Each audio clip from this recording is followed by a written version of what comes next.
Gandang umaga kabayan, alas 4 na kabayan. Bago ko nahuli ang tangigi, akala ko walang magkain, kinakain niya. Kaya ito na siya, nakuha ko rin siya kabayan. Tangigi kabayan. Dagdag sa ipo na naman kabayan ko. Tangigi kabayan. Bago ko nakuha yan, alas 4 ng umaga kabayan. Yun yung lansa namin, kabayan. Nag-ilan ng bukot kabayan. Anong oras na ngayon? Alas 4 na yata. Balik tayo dito kabayan, yung tangigi kabayan.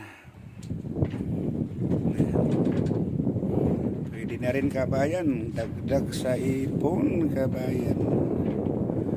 Hanggang dito na lamang kabayan.